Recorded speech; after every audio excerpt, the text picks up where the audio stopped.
Hey guys, LevelCap here. Today is Monday, which means it's time for an episode of Loadout, the series where you guys, the viewers, get to pick a gun and customization for me to use. The way you do this is you leave a comment down below letting me know what kind of weapon and accessories you'd like me to run with, and I will pick one of the top rated comments for the next episode. Today's top comment comes from Gatho Blaster. He says, "I'm trying it again, the Blackbeard Loadout." This is Blackbeard from the new Rainbow Six Siege DLC. We'll be using the Scar H with a ACOG, muzzle brake, and vertical grip. Deagle for the sidearm. Will be running with defibrillators for Gadget 1 and no Gadget 2, defensive spec, and seal knife.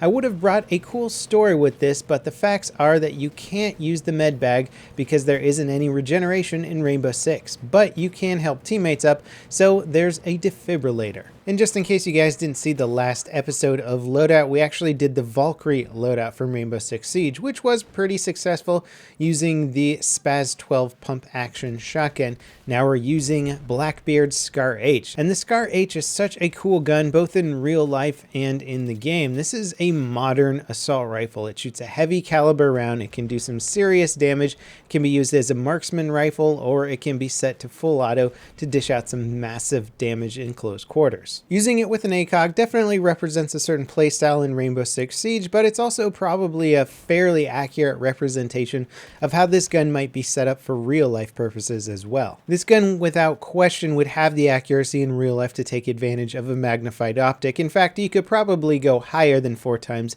if you wanted to. Now in game it does have quite a bit of recoil, so shooting it in full auto can be a little bit jarring with the ACOG, especially if you're not using something like an angled foregrip. I feel like the angled foregrip complements this weapon a little bit better. There's nothing wrong with the vertical grip for the most part, but especially if I'm using a magnified optic, then angled foregrip is a little bit more preferable to me, especially for hitting those longer range targets. The muzzle brake barrel attachment does reduce the vertical recoil, which actually does help when using a magnified optic. It is, however, going to affect your overall accuracy, especially when shooting in full auto. Basically, your gun's accuracy is going to return to normal at a slower state, which can make it a little bit trickier to use. And the one thing that I've never been a huge fan of in Battlefield, and frankly most other shooters out there, is that there's a random spray aspect to weapons rather than just increasing recoil. In real life, if you're going to shoot a Scar H on full auto, you would have to be not only probably a big individual, but have a very good understanding of the weapon's recoil just to keep it under control. And it would be cooler if Battlefield had those kind of mechanics to make a weapon more inaccurate when you fired it in full auto. However, they allow you to keep the weapon on target in game, but just increase the bullet bloom. So even though you feel like you're shooting incredibly accurately, that doesn't make as big of a difference as the weapon's bloom does, if that makes sense. So you can shoot on target, but still have your bullets miss because of the random spray characteristics, which are exacerbated by a muzzle brake, and you will notice them more clearly if you're using a magnified optic, because you can zoom up on a player, watch your crosshair zero in over their head, and your bullets miss. So personally, if I were outfitting the Scar H in this game, I'd probably just use an angled grip and no barrel attachment whatsoever. I think that would ultimately yield the best results. Magnified optic or not, you could probably do a bit better with that specific setup if you're going for pure performance. Obviously, this is more of a theme loadout here, so we're trying to replicate Blackbeard as closely as possible. Now, as far as sidearms go, it's hard to argue with the Deagle. It is a fun gun to use. It packs a punch. You can easily two-shot somebody or one-shot headshot them,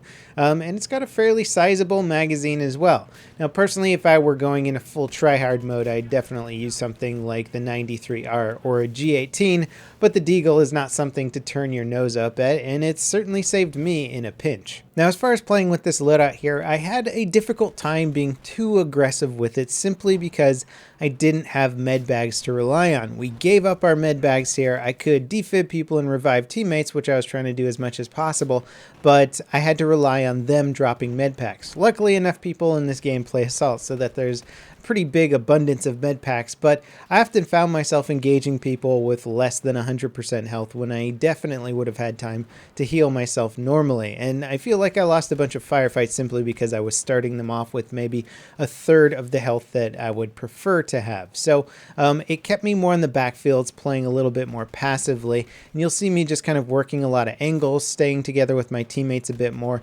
and trying to revive fallen teammates as opposed to being in the front lines, which is where I normally find myself in Battlefield. But given any kit or weapon setup, you have to play it to its strengths, and since I couldn't heal, I decided to stay in the backfield more, which also complemented having the ACOG scope. I didn't necessarily have the accuracy to back it up as well. This gun really fared much better at medium range. At longer range, I had a very hard time trying to fire people down as the spread would grow too much, and I simply couldn't be as accurate and I would just burn through my ammo. So this was really more of a medium range support setup. That's where I found the most luck with it, and every now and then I would get involved with some close quarter fighting, but I'd always take damage there, be unable to heal myself, and the ACOG scope really doesn't lend itself to room clearing. Now, I did split my time on this kit playing Team Deathmatch and then Rush. I always prefer playing on Rush. It's just Team Deathmatch is more available, finding good servers of it, and Rush is sort of hit or miss whether you're going to get a good game or not. Sometimes it's just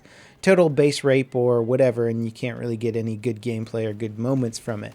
But I did get some good Rush games in. Again, I had to play sort of further back with my squad. I always like to be the aggressive guy going for the MCOM and just sort of holding back and trying to support my team until they decided to go for it. Is always a test in my patience level, especially when you're like, why aren't you guys going for the MCOM? And you're just sort of sitting there trying to support people and revive them, and nobody's going for it. But that's kind of the name of the game here in Battlefield. Same goes for just about anything like reviving or dropping ammo or whatever. Sometimes people just are not too aware of what's actually going on. Defensively, I found this kit to be quite useful. The medium range is absolutely excellent for mowing down infantry that are assaulting your base, though not being able to heal, again, especially in big open maps, is difficult, so I just had to try and revive as many teammates around me and hope that they would drop those med bags for me as needed. In this particular game, we were barely able to hold off a fairly aggressive team, and I got quite a few MCOM disarms, which involved killing many people off of the MCOM itself